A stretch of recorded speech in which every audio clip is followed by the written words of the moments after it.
don't know, like also someone like that, the way that like you present the character instead of like just going deep. Like when I first, I don't know much about her, but when I heard like she just used to like cover one of her victims and like drink it and stuff, I was like, awesome. But then like I didn't know anything about the fact that like her husband was off at war and that she was in like she felt like some sort of like sense of duty to like oversee everything back at home, and it's kind of like I think that like by presenting her so coolly and stuff and like speaking towards that, it like really does justice like and speaks towards like how power, how people in power can get out of control and senseless with trying to control those below them with like really like just senseless brutality and stuff. And that coolness kind of speaks towards, I think, it makes you like think about just power on the ride, you know, and how people, she probably just felt entitled to like do that, but it wasn't like, she didn't feel like a psychopath, she just felt like that was her duty to like control people. Well, in the reading that we've done about the time, it was such a brutal time. It's in Hungary, and she was born in 1560 and died in 1614, so I'm presenting this as like at 1614, and so yeah, this some of the stuff we've read, just everyday people, how they would punish their servants, you know, it's just insane. Of like a sick donkey, and there was a servant that did something bad, so they tied him up in the stomach of the sick donkey. They put him inside the donkey's stomach so just his head would be sticking out, you know, and so that he would end that way. So it's just like, this is also the time frame that she was in. Yeah. Actually, I saw your hand.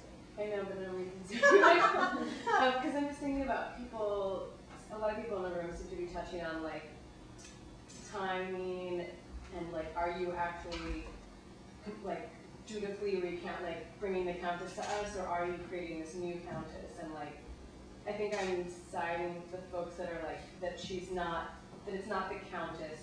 There is no, like you're breaking the fourth wall, you're in, like it's similar to Liza in the sense of like, Liza's like your Liza, like it's not Liza. And then I kind of like you coming through in the countess.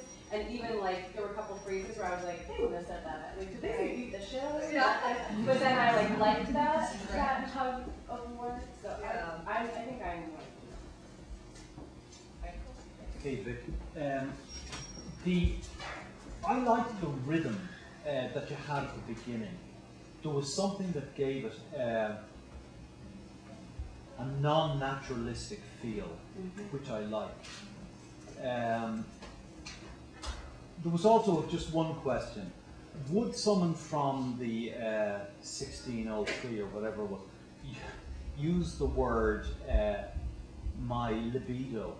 I don't know if the libido would be so. I don't know. No, there's a lot of words I'm choosing to use to make it contemporary. Right. To make, and that's where I'm working with the humor and the music. So I am definitely. Yeah. But it seems like some people found that distracting, like the verbal anachronisms. I love that. I think it's an acceptance of making it contemporary, because there's also this enormous repressed sexuality that I wound up letting guide me more than someone was talking about a sense of love and compassion, where I wound up traveling with you, and it definitely was set up for me at the beginning. It reminded me when you said about rhythmically at the start. I was also very taken by the power of your physical self and the spacing of your words as you introduced yourself at the beginning. And it made it very present and in this room right now to me. So whether I knew about history or not, or knew who this countess was or not, it placed the psychology of this woman and made me like just travel with that. But there were like themes and sub-themes and sub-themes and sub-themes, which I assume is going on in the research, and what you choose to draw out in this. One of the things that got drawn out for me was the violent act is the sexual act, is the loving act, is the nonsense. I mean, it's like it all lines up for me. So that's very strong for me from the top to the bottom of this little section. maybe least so with the second piece of music, where I kind of stepped back from that a little bit and kind of didn't know exactly, maybe it was connected more to what's going to come rather than to what we've seen so far, but a little less so for me. But that was definitely something I'll take away from this little nugget today. And I think this little thing that Michael and Maria have started to talk about is a very rich vein in here, where you can play a lot. There's a lot because you're making this for a contemporary audience, and you're embodying this for us now. You're bringing her forward into this moment, and she can have 1603 clinging to her like parts rags from a dress or something. But if you're going to be in the audience and you're going to threaten someone or theatrically threaten someone, then that you really have to be here. And the thing you were talking about in rhythm, it's very much hooked up with what Mari was saying about the physicality. Your footwork was incredibly precise and beautiful, and it makes you float. And whatever you're going to do with your feet, if you're going to put them in shoes, so I would recommend that you continue to work with that, because it gives you a quality of floating everywhere in the room. I never heard a footfall. You climb the ladder, everything was silent. It's almost like you're not there. So, and it also informs the rhythm of the speaking, which Michael was talking about. So does your hands like this. It does. I would just go one step further, because I agree with you completely. There was something so interesting about the way they didn't move for very long periods of time.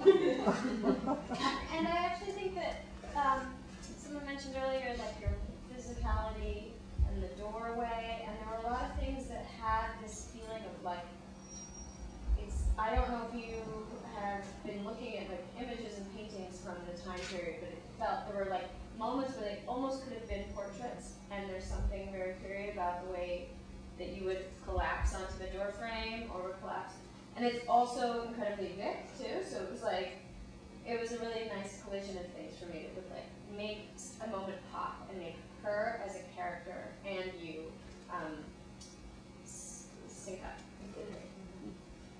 Your next one. No, it's really, really interesting and great. I'm curious, actually, I wanted to know first off, before I say anything, is the way you ended it now, like what is supposed to be the end of the performance, or is that like the first act? Okay. I don't even know where that last song will go in. Okay. I don't even know if it'll go the order that you saw it today. But no, there's a whole other, it's much bigger. Because what I was trying to say is that if that was the 20 and you're going to stretch it, or if that's like a segment of it. Right. So I don't know about the Countess. She seems to scare me. And what I would say is I wasn't even looking at it like this is a Vic character. This is the entity unto itself. For me it was, and I think you were going for discomfort for the audience, but I didn't know who you're addressing the audience as. And at first I thought it was like you were talking above us, and then I thought it was as a contemporary, and that threw me a little bit. And then the other thing for me is that it's a really hard undertaking, taking an unlikable character and sustaining it for a long amount of time. So for me to be able to hook into the psychology and understand why you have a platform, I think I need a little more keys to some sympathy or history up front, so that I'm not being taken down this road about all this abuse without understanding why.